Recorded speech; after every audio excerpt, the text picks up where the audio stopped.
देख रहे हैं कि हम इसको ग्राफिकली कैसे सॉल्व कर सकते हैं। सो ग्राफिकल मेथड की एक लिमिटेशन ये है कि हम सिर्फ और सिर्फ उस वक्त अप्लाई कर सकते हैं जब दो डिसीजन वेरिएबल हो। जब आपके पास 10 या 12 या 13 वेरिएबल्स आ जाते हैं तो उसको हम ग्राफिकली से सॉल्व नहीं कर सकते, उसके लिए हमें मैथमेटिकल मेथड इस्तेमाल करने पढ़ते हैं, like simplex method, big M, two phase, revise simplex method and many more हमारे पास मेथड अवेलेबल है। So first of all I am going to solve this problem. So हम इसको ग्राफिकली सॉल्व कैसे करना है।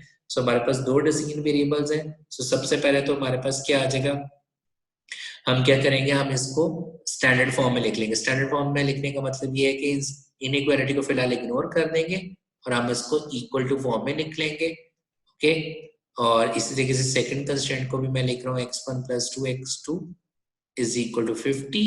ओके, और हम क्या करते हैं, इनका जब हमने पॉइंट्स कैलकुलेट करें, सो अगर मेरे पास फर्स्ट कंस्ट्रेंट के अकॉर्डिंगली x1 अगर 0 है तो x2 क्या आ जाएगा 40।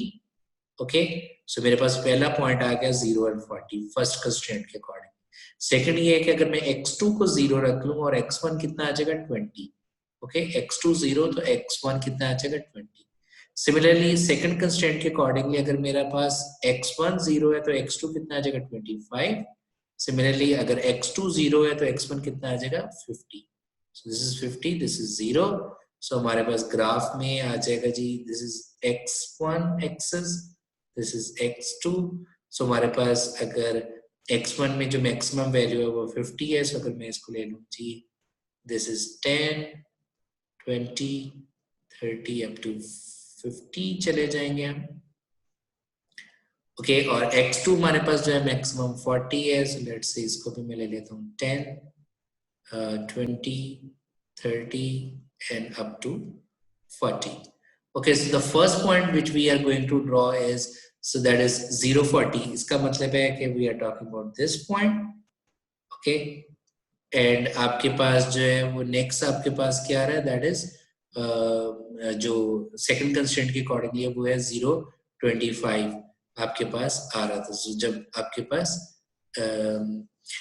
x1 जो था वो 0 था और वो दिस वन क्या आ जाएगा आपके पास, ओके मिस्टेक होगी। सो बेसिकली x1 क्या है, दैट इज 50।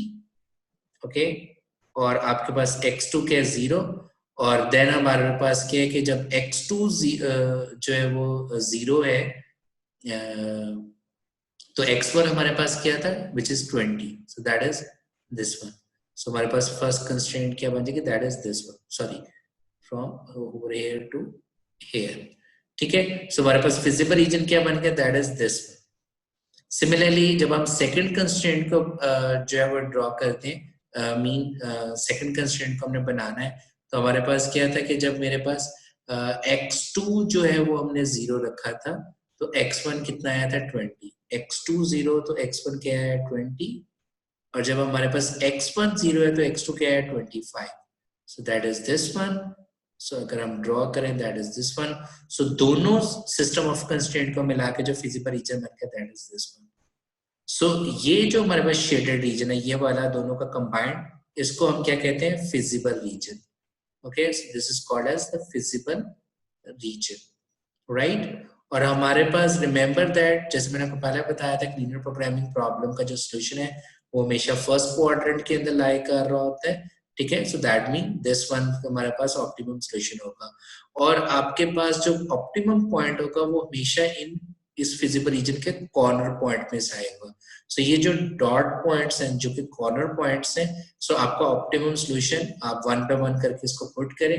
सो इन्हीं चारों पॉइंट में से जहां पे मेरा प्रॉफिट मैक्सिमाइज हो रहा होगा वो मेरा ऑप्टिमम सोल्यूशन होगा। सो आपका ऑप्टिमम सोल्यूशन इससे बाहर नहीं जा रहा होगा।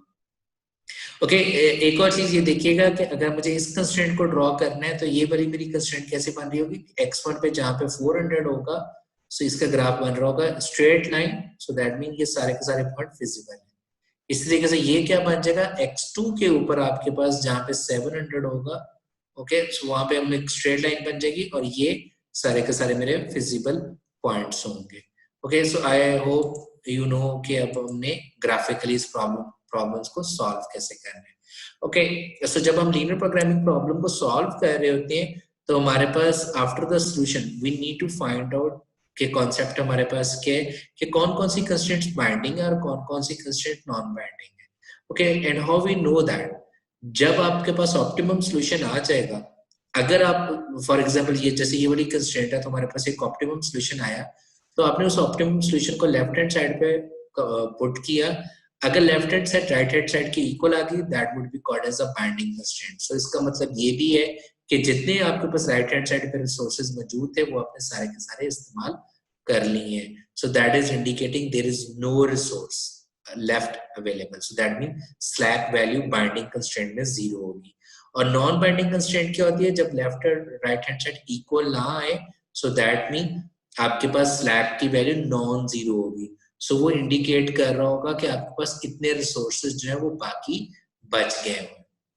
So I hope you understand what is a binding constraint when left hand side is equal to the right hand side. और इस केस के अंदर स्लैब का आंसर हमेशा 0 होगा. नॉन बाइंडिंग कंस्ट्रेंट क्या होती है? जब left hand side right hand side के इक्वल ना हो तो आपके पास ऐसी कंस्ट्रेंट्स को हम नॉन बाइंडिंग कहते हैं. और उस शक्ल उस सूरत के अंदर जो आपके पास है स्लैब की वैल्यू जो है वो नॉन जीरो होगी और वो अनयूज्ड रिसोर्सेज को इंडिकेट कर रहा होगा. So thank you so much.